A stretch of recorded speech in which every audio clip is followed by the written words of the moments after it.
So guys अहिले चाहिँ हामी एउटा आरटिआर बनाएको छौँ। यसमा के समस्या थियो पहिला त्यो समस्या सुन्नुहोस्।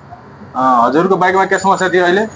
अहिले मेरो यो टिक टिक टिक टिक आवाज आइरहेको थियो, कहाँबाट आयो के भयो भनेर आउँदाखेरि चाहिँ हजुर यहाँनिर सानो एउटा यो टाइपिङबाट आवाज आएर छ। हजुर उहाँले खोलेर राम्ररी बनाउनु भयो।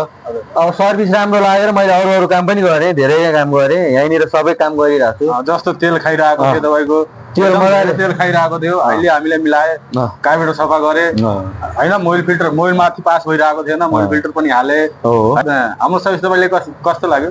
एकदम एकदमै राम्रो छ। एकदम तपाईँले सर्भिसदेखि लिएर बोली चालीदेखि लिएर सबै कुरा राम्रो पाउनुहुन्छ यहाँनिर चाहिँ आउनुभयो भने। यो चाहिँ तपाईँको यहाँनिर चाहिँ नि अरू भन्दा पनि एकदम मिनिमम प्राइसमा, एकदम अन्डा जस्तो महँगो पनि छैन, नराम्रो काम पनि छैन, एकदम राम्रो काम पनि राम्रो, चित्त बुझ्दो, आफूलाई चित्त बुझ्दो भए भेटिन्छ काम पनि।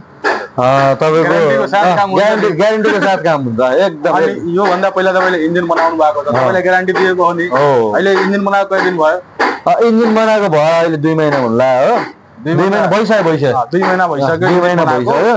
अहिलेसम्म त्यस्तो केही छैन, एकदम राम्रो स्थितिमा हिँडिरहेको छु। हजुर एकदम राम्रो छ, चित्त बुझिरहेको छ मलाई चाहिँ जे होस्। हुन्छ ल ल ल सबैलाई के भन्न चाहनुहुन्छ? यहीँ आउनु होला। अन्त भन्दा तपाईँले एकदम राम्रो सुपथ मूल्यमा एकदम चाहिँ नि चित्त बुझ्दो काम पाउनुहुन्छ। यहाँनिर आउनु होला। बुहारको र बालकुमारीको बिचमा छ यहाँनिर, तपाईँको आकाशे पुल छेउमै छ, एकदम गढीमै मोटरसाइकल वर्कसप भनेर छ यहाँनिर। क्याफुड कलेजको छेउमा, क्याफुड कलेजको छेउमै छ। यहाँ आएर तपाईँले अब नम्बर पनि उहाँले छोडिदिनुहुन्छ होला, नभए यता आकाशे पुल छेउमा आएर कल गर्नुभयो भने ठ्याक्कै लोकेसनमा आइपुग्नुहुन्छ। त्यस्तो केही छैन, रोटेमा छ, त्यस्तो खोज्न पर्ने स्थिति पनि छैन। हाइवेमा छ, ठ्याक्कै बस स्ट्यान्डमै छ। ल ल ल एकचोटि तपाईँहरूले म यो बाइकको कन्डिसन हेरेर आउँछु। यो चाबी अन गऱ्यो हामीले, अब यो सेल्फ हान्छौँ, यो क्लच लिएर गियरमा होला। सुन्न सक्नुहुन्छ साउन्ड एकदम बवाल छ। हस् धन्यवाद।